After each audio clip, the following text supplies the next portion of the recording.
बिल्कुलु in time असां DIG south office में मौजूदु आहियूं, जिते 36 कलाकनि अंदरि डिस्ट्रिक्ट साउथ पुलिस कामयाब कार्रवाई कंदे जेके डॉक्टर आकाश जे क़त्ल में मुलविस जवाबदार उन्हनि खे गिरफ़्तार करे वरितो आहे, जॾहिं त उन्हनि जे कब्ज़े मां जेको सामान आहे उहो बि हथु कयो आहे।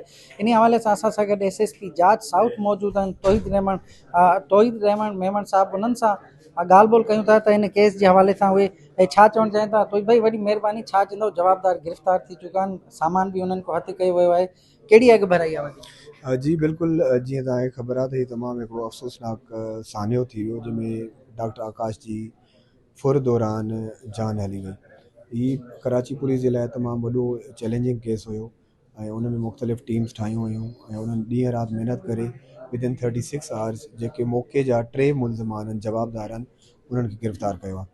अच्छा, जवाबदार ॿुधायो पियो त इन्हनि जो कोई फैमिली इश्यूज़ हले पियो, अहिड़ी का ॻाल्हि आहे या वाक़ई इहो डकैती मज़मत ते वाक़ियो पेश आयो आहे? न, बिल्कुलु हिन महिल ताईं जेका तफ़्तीश थी आहे उन में अहिड़ी का फैमिली मैटर साम्हूं न आहे आयो। या बिल्कुलु हिकिड़ी रैंडम इंसिडेंट हुयो, छो त हीअ जेका गैंग आहे हीअ कंदी कैश स्नैचिंग जूं वारदातूं न, हैबिचुअल गैंग आहे।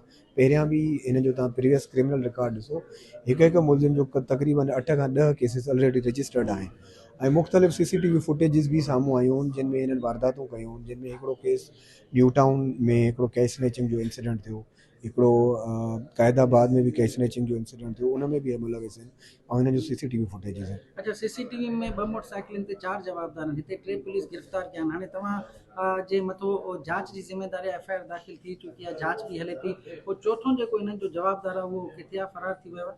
उहो बिल्कुलु उहो बि आइडेंटिफाइड आहे, उन जूं असां वटि सभु डिटेल्स अची वियूं ऐं मां असांजी टीम जेका आहे उहा रवाना आहे ऐं इंशाल्लाह उन्हनि खे जल्दी रेड करे गिरफ़्तार कयो वेंदो। अच्छा, हिननि को इंकशाफ कयो आहे? 3 जवाबदारनि गिरफ़्तार थिया आहिनि ऐं चेकिंग जे दौरान डिफेंस वारे इलाइक़े मां गिरफ़्तार थिया आहिनि, ॿियो हिननि कहिड़ो इंकशाफ कयो आहे? इहे 4 ॼणा आहिनि या कोई हिननि जो गैंग बि आहे? फ़िलहाल 5 ॼणनि जी तस्दीक थी आहे, जंहिंमें हिकिड़ो हिननि जो टचर हुयो रामचंद ऐं 4 ॼणा हे हुया ॿिनि बाइक्स ते। फर्दर बाक़ी तफ़्तीश कयूं था, जेकॾहिं ॿिया एसोसिएट साम्हूं ईंदा त उहे बि डेफिनेटली कानून जी गिरफ़्त में ईंदा। महिरबानी।